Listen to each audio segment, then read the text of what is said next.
This is your host, Alexandra Bernard Simmons, and you're watching Think Like a Boss TV.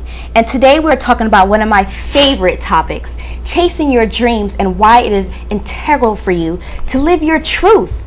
And today I have these three gorgeous women with me today, and they're in different fields, but they still have one thing in common, that grit to get them to the next level and building their ideal lives. So to my right, I have the beautiful Miss Lena Cohen. I want you to just tell them a little bit about yourself, darling. Well, my name is Lena. I am an author, a TED speaker, and a coach, and my expertise is emotional intelligence.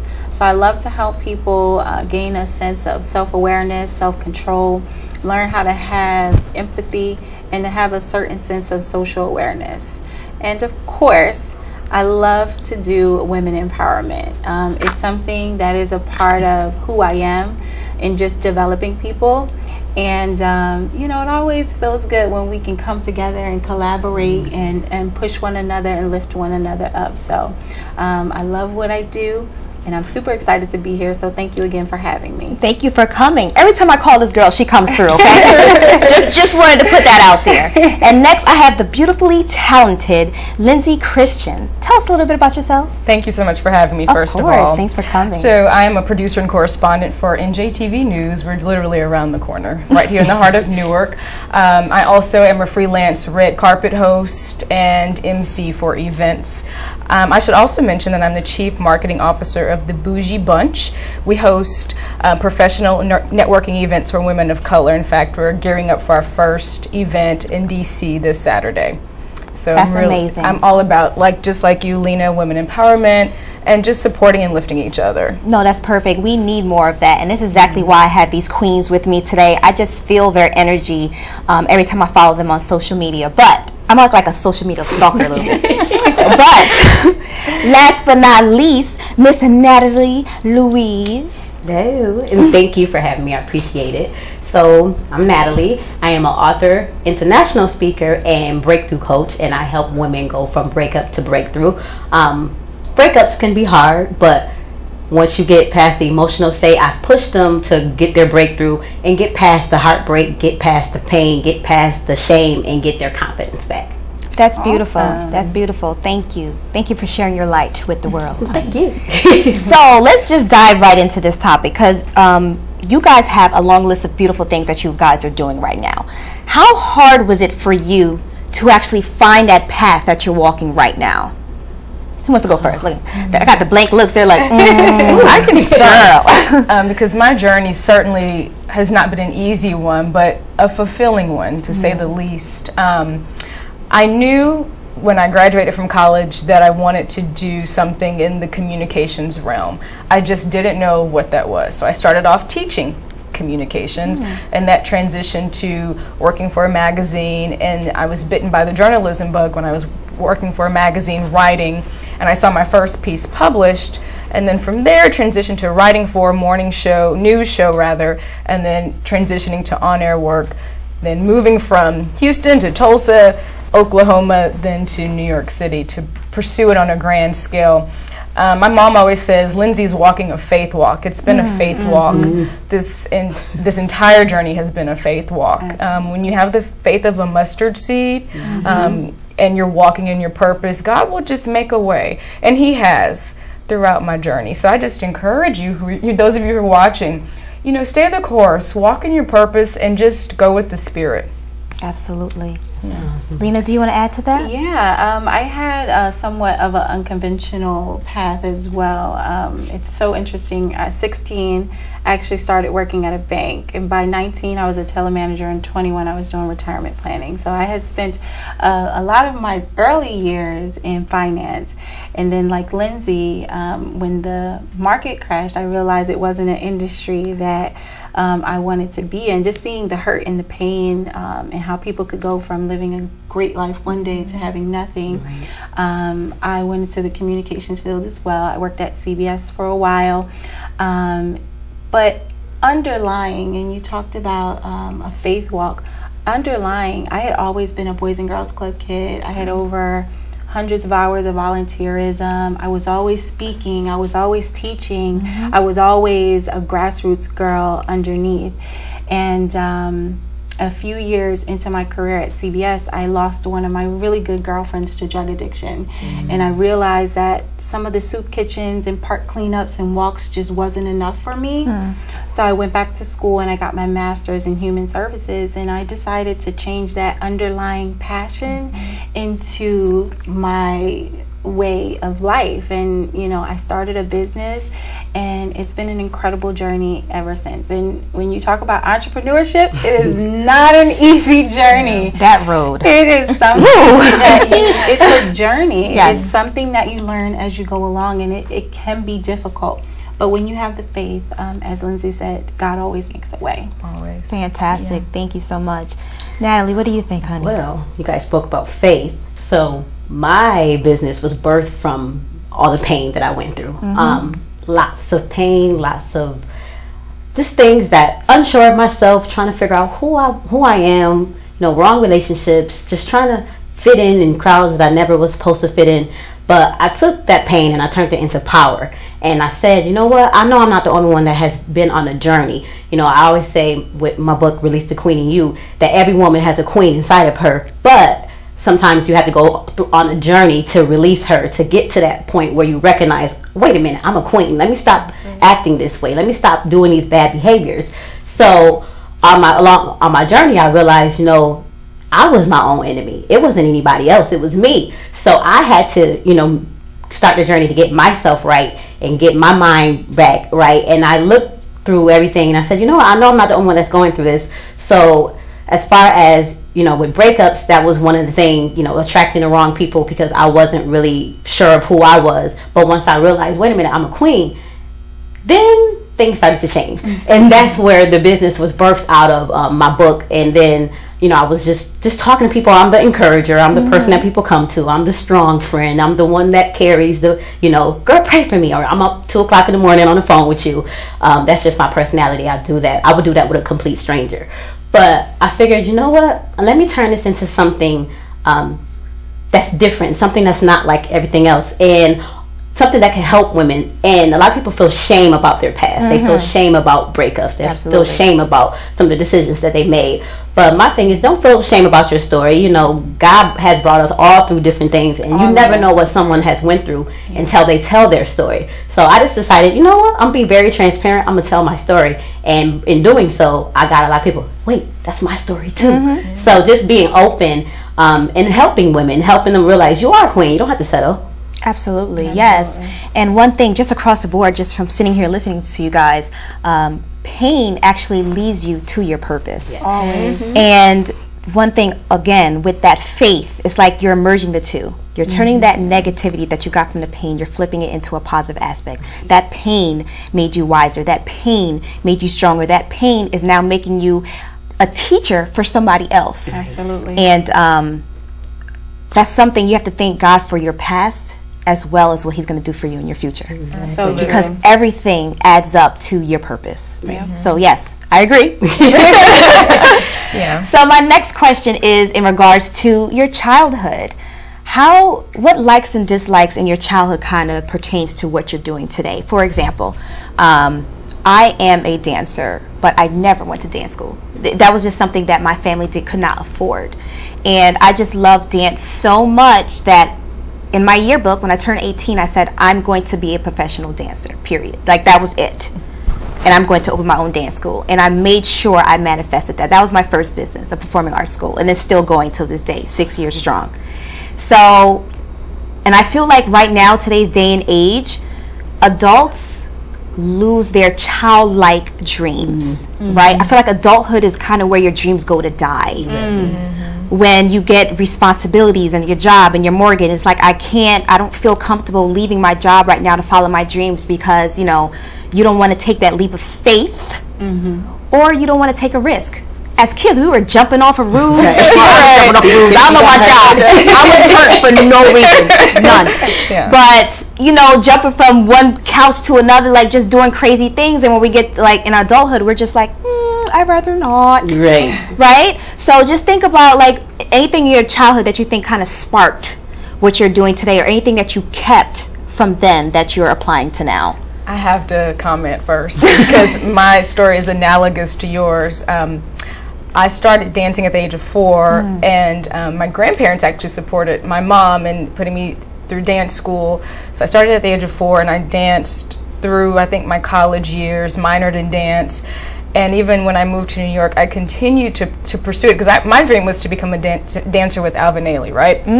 As I'm going to become a professional dancer, but I always found a way to maybe take a class here and there to keep fueling that passion of dance because I love performing and just using my body as an instrument to either minister and or tell a story. And so when I moved to New York, I joined the praise dance ministry at a church in Harlem, which then transitioned into a dance troupe, which was Ailey-esque. So I was like, I'm so happy, so happy. So I would say, don't give up on your dream, but find another way to, maybe you want to play the piano, or maybe you want to sing, maybe you could sing on the weekends, or like I use church as my way to continue dancing, but perhaps, if you still want to dance, I would say do it. Yes, find a stage, find a class.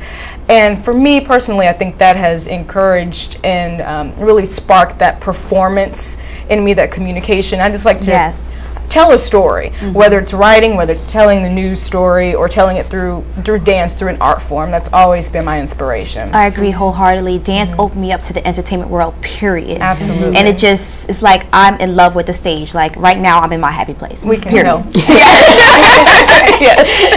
Anybody else want to share about? I'll share.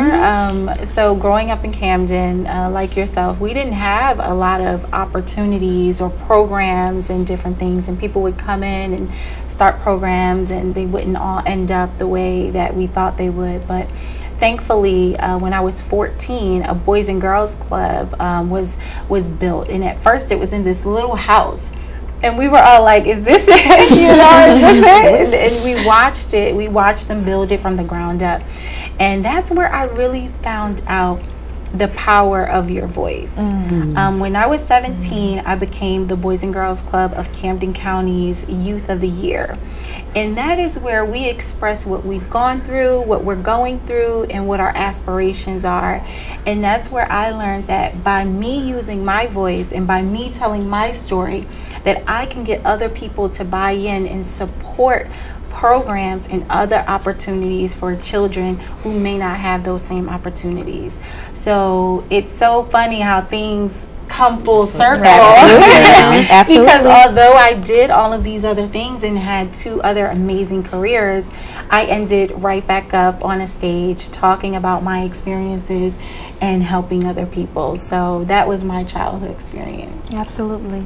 I like how you said when you're adulting, you kind of shrink because, when you have a child, I'm a single mother, you just like, now I gotta put mothering on top of that. Absolutely. So sometimes as mothers, we just, I gotta take care of my son, I gotta take care of my child, but you forget about your dreams. So with me, I've always kept a journal. I've always been writing, but for that purpose, it was more of a healing thing for me because it was the outlet. But I didn't think of it like, wait, I could tell my story and then, transform other people or have other people get open enough to tell their story. So that was the one thing with me. I've always kept a journal, probably since about age 7. I've always had a journal. Wow. I still keep a journal until this day. I have a couple of them for a couple of different purposes. Right. But now looking back, like, I said I was going to be an author. I'm an author.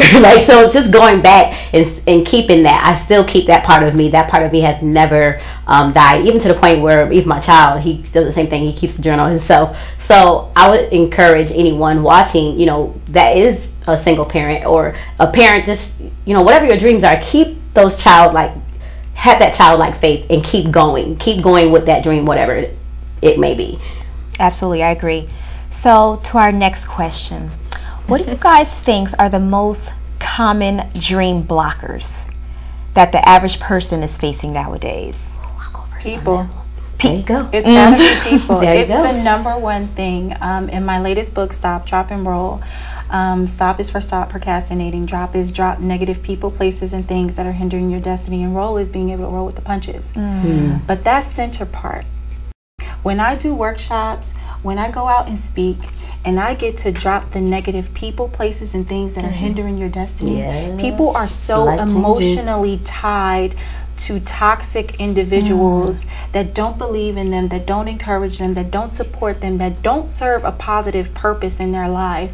And if they cannot find the strength to detach or at least create a boundary, those people can be the dream killers. I find that in my business that's the number one thing that stops people from really manifesting their dreams. Wow, very powerful. And I would say that's part of fear too. Absolutely. Because fear, what are they going to say about me? Right. If I tell Fear. my story, what are people going to think about me? What are they going to say? So we're so focused on they, and then with social media it makes it so much worse, where people just, you don't really know who people are. But in fear, for me, I see that just across the board. It doesn't matter what age. There are people who are older who never accomplished their dreams because of fear of, I can't do that, or I don't know how to do this, or feeling like they're not qualified or worthy of the dream that God gave them. And I always say, if He gave it to you, go ahead and do it. It's yours. It's yours. It's done. So I would say fear. I'm writing my 3rd book, From Fear to Faith, because you're gonna have to just if you're gonna do this thing, you gotta say bye to fear. You gotta say goodbye to fear. You gotta stop caring about people. You just gotta go for it. So I would say fear is fear is one of the things that people just pause. And it's like, you can have the plan, you can have all the education, it doesn't matter. But that fear of rejection, or fear of what are people going to say about this, or how are people going to feel about this, or if I share my story, what would my family think? You just got to kill it if you're going to go after your dreams. Fear can't exist. Fear and faith don't mix. You can't mix the two. So you can't say you're doing a faith walk, but then you have all this fear. Absolutely. It's not going to work. So how do you guys stay motivated on this type of journey? Like you were saying, entrepreneurship, it's not what it's cracked up to be. It is not the easiest road. It may be a fateful road, but it's not the easiest road. I remember my 2nd year in business, 2 things happened. I almost gave up, 1, but then I also found my tipping point, 2. And what I mean by tipping point, I found the recipe of success for my business, and it skyrocketed from there. But it was at that moment where I almost gave up, like, man, this ain't gonna work. I was tripping. Right? So, but in that time, I was thinking about what did I do that kept me there. And it was just like, I kept, like, just, God gave this to me. God gave me dance. How do I flip this? I know I'm supposed to flip it. How? Right? So I had to think outside the box, and my dance school is not traditional at all. This is not a traditional dance school. And I kind of just focused on that, and I was like, look, if God gave me something, I know I'm supposed to flip it. And that was my motivation at that time. So for you guys, how do you keep yourself motivated in this journey? Well, I will say no, for every no is really fuel for me. In the television business, as you probably know, it's extremely competitive, but for every door that has not opened, or every door that has closed, however you want to look at it, that's just motivation for me to continue to pursue. And I think, if just not giving up, I don't know how else to say it, it's really simple. And just continued prayer, and just believing in yourself, creating your own lane. So perhaps you won't be the next Michael Jordan, but you would create your own team and do something in the community. There are ways around it, but just staying prayed up. Woo! That's kept me. The power of prayer is real. And just, surrounding yourself with women like you to keep you lifted. Again, removing those negative people from your circle. That has certainly helped me to stay just focused and support. Yeah, I talk about I'm one of those people, I'm very self-aware, so I know where my strengths are and I know where my weaknesses are. I tell everybody, my fiance pulls me off the cliff at least once a month. Like, get it together. So I'm one of those people that I have vision boards, I have journals, I have prayers that I read every day that come through my email. So I think when you can surround yourself with it, so that some days one thing might not work, but I always have something else that backs it up. And for me, it's always a God wink or something that'll connect with whatever I'm feeling that day, and I'm like, okay, I can get back on track. And just having for me, having my fiance is an incredible part of this journey, because he keeps me balanced, because I am crazy. Look, I'm cray. And days where I'm like, what am I doing? I need to go get a job. In my early years of developing my business, and having that support, that encouragement, that love, that positivity, and making sure that I'm surrounded by that daily was the thing that kind of got me over that hump to just keep pressing on and to keep going. So thankful. I think the biggest thing is God keeps reminding me, it's not about me. I'm not. You didn't go through all of that for you. Right. Somebody needs to hear your story. Yeah. I don't care if it's just one person. It's not about me. It's not about my feelings. It's not about what I feel about for the moment. It's not about me. So I had to get me out of the way, because somebody who needs to be healed, my story can help them do that. But if I quit and I don't tell it, or I'm too ashamed to say, all the things that I've been through, I can't help anybody else. So that is what keeps me. Even the times where I've had times where I'm like, I ain't doing this today. Like, forget it, I'm done. But then God will always send somebody to remind me of why I'm doing it. Someone would just inbox me on Facebook, hey girl, your post really just been motivating me, or, just talk to me, can I talk to you for a minute? So God reminds me that it's not about me. Your purpose is not for you. Yes, it's that reminds me of just something I love to say to the Think Like a Boss teens when I teach them about business. I say, if your dream only includes you, it's not big enough. For you. Yeah. It's not big enough. You need to go right back to the drawing board and start again. Because at the end of the day, we are planting seeds for the tree of the future, to be shade for somebody else. Absolutely. So yes, it's not about us. Yep. It's bigger than us. Yep. Always say that. So what does authenticity I didn't get it out.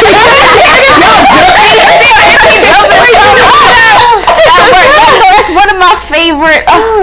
God doesn't deny authenticity. Not at all. So, what does authenticity look like to you? What does it feel like to you? Oh my goodness. It's a loaded question.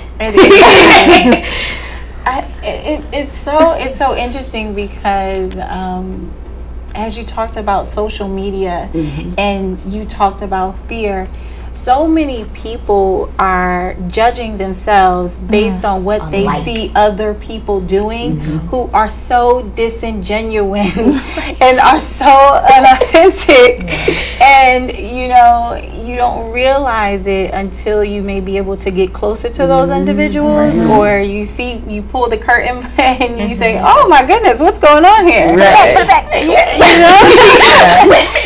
So I think that is such a key characteristic that you must have, especially when your job and our jobs and our businesses have to do with impacting others. It's so important to have that genuine spirit and to be coming from an authentic place. You just touched the you don't even know, because you meet so many people, especially not everybody's willing to grab your hand and say, let's collaborate or let's work together as women or entrepreneurs. So I think that is so important to have. I'm going to say something about social media, because what most people don't remember is that, or what you should know is that social media, or Instagram specifically, is just a highlight reel. So when you talk about authenticity, I would say a lot of people are not portraying their authentic selves through their feed. That's just what they want you to see. Right. But you mentioned pulling that curtain back, and then you see the real person. But you acknowledge authenticity, and you can see straight through a person. Just look at their heart and their soul and the energy that they exude. Absolutely. I think that will help to determine and help you to really pinpoint who's authentic in your life, in your circle. And you're right. How are we going to impact young brown women, young brown girls, if we are not our realist and our most humble selves? Absolutely. I think it's just knowing who God called you to be. Stop trying to be like everybody else. Stop trying to be copies of everybody else. Exactly. You're different. You're unique. God made you the way He made you for a reason. Own it, rock it, and just keep going with it. To me, when you get free from the thoughts of people, the likes, the followers, and all of that jazz, that's when you have really released the queen in you. That's when you're queening. When you're 100% raw, real yourself. Yes. You know. No lashes, no makeup, no painted smiles, none of that stuff. Sometimes. Right. But, you know, when you can say, today I'm not feeling it, or, you know, I'm going through this. When you can express how you're really, really, truly feeling without caring about the outside world, that's when you're 100% real with yourself. Absolutely. Authenticity is what I live by. That's all I know, and that's what got me through everything. I authentically live through my passions every day, where I was able to quit my 9 to 5. And I'm just so grateful for that. Just being myself. And wasn't that freeing? It was, oh my God. It was the most freeing thing in the world. When I was working as an entertainer, when I was working in 9 to 5, I felt like an actor there. Right. Rather than when I'm on stage dancing or hosting or something, I felt fake there. So it was just crazy. But authenticity, God doesn't deny it, guys. So before we go, just give everyone your social media handles so they can know where to find you. Yes, so I can be found at EQ Navigator. And if you want to find all my other social medias, you can go to my website at www.lenacohen.com. You can find me on Instagram, Twitter, and Facebook, Lynz, Lynz, Christian TV. And you can find me on Instagram, Facebook, and I just downloaded Snapchat, still learning it. I released the Queen in You, and my website as well, releasethequeeninYou.com. And you guys know where to find me at Think Like a Boss NJ. And thanks so much for watching Think Like a Boss TV today. I hope we inspired you to follow your dreams.